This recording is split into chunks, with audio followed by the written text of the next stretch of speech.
Unboxing the Aula F99. If you want to check out this same keyboard, there are Amazon links below, down there, but let's get this open.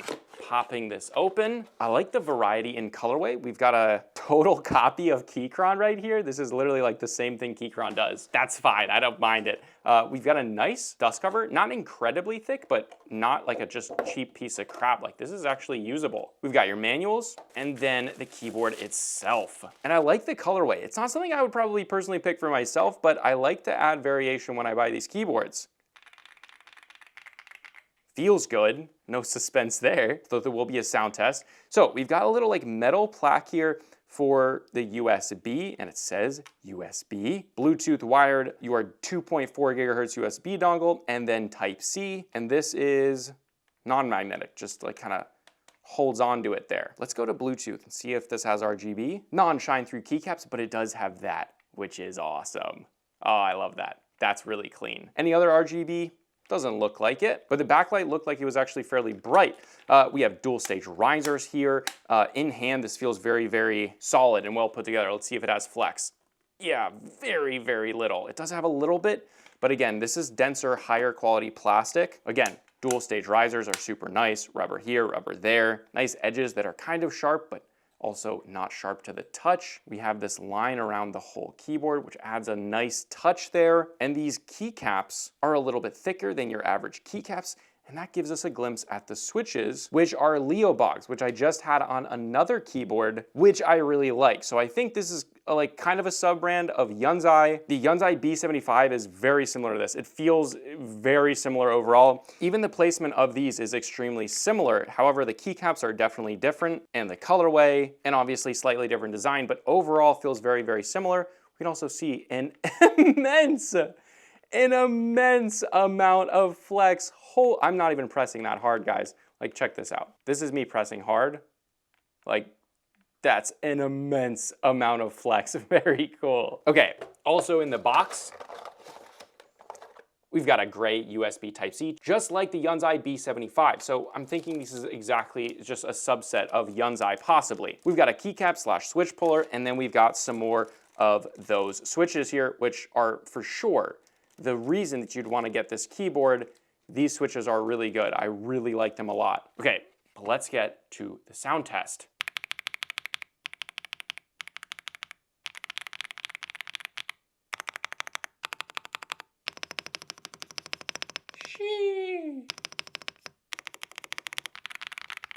Yeah, this is as good as the Yunzai B75, which is a great thing because these switches feel phenomenal. For the price, there's a little bit of a scratchiness, but it's way smoother than you think. It almost feels like it's hand lubed. It's that smooth, extremely, like basically no stem wobble. It's really, really tight and good, and that's really the reason that you would want to get this keyboard. The stabilizers here, they're perfectly tuned. Like there's no tick, there's no sounds, there's basically nothing, and they're very smooth and they also feel good.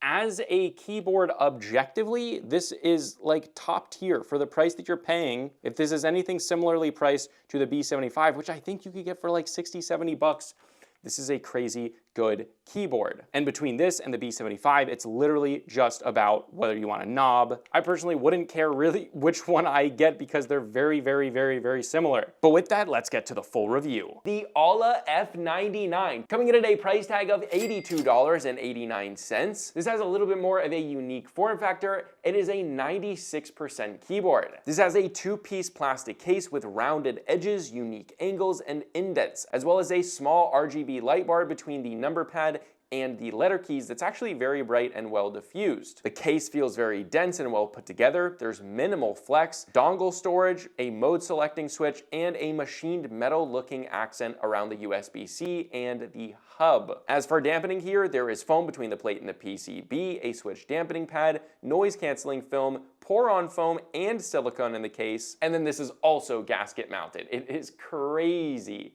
what you get for a mechanical keyboard for the price in today's market. It's wild. For color options, you actually do get a few, and they're kind of interesting. You have white with a purple and blue accents like the one that I have, black, gray, white, or white and blue. I think for a lot of people, they'll be able to find one that they like there, and I do appreciate that they're a little bit more unique colorways. Now let's talk switches. These switches are amazing. for gaming, also phenomenal especially. These have the Leobog Greywood V3 switches. They are a lighter linear switch, they are factory lubed, and are super smooth. They have a great bottom out feel. Overall, I was super impressed with these switches, and for gaming, this is a dream. It's exactly what you want.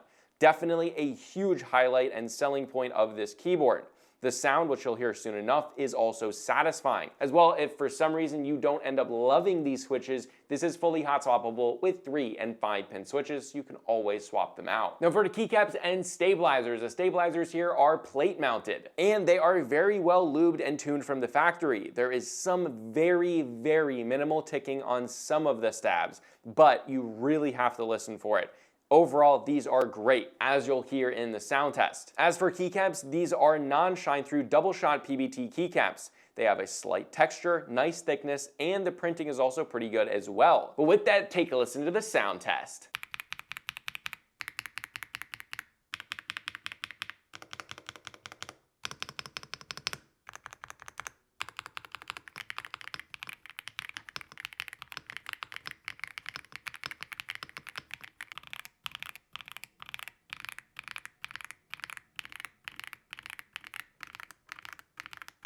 And that is how it sounds. For connectivity, this is wired via a detachable USB Type-C or wireless with Bluetooth or a USB dongle. And this has a massive battery, so if you want to run this wirelessly, you'll be able to run it for quite a while with an 8,000 milliamp hour battery. That is a behemoth. The RGB here is also great here. There's tons of mode, it's bright, it's vibrant, it's also well diffused, tons of static colors, but this is north facing. However, the keycaps are actually cherry profile, and they're able to do this because the full travel distance is not that 2mm downstroke that you would see on most of your traditional switches. This is a little bit shorter, better for gaming, better bottom out feel, and you can still run cherries, which I think is great. Again, if you want to check out this exact same product, there's Amazon links below for the US, UK, Canada, and international links. And if you want to check out my main channel with longer form content, you can check that out right here. But this is a consumer tech review high speed, and I'll see you guys in the next video.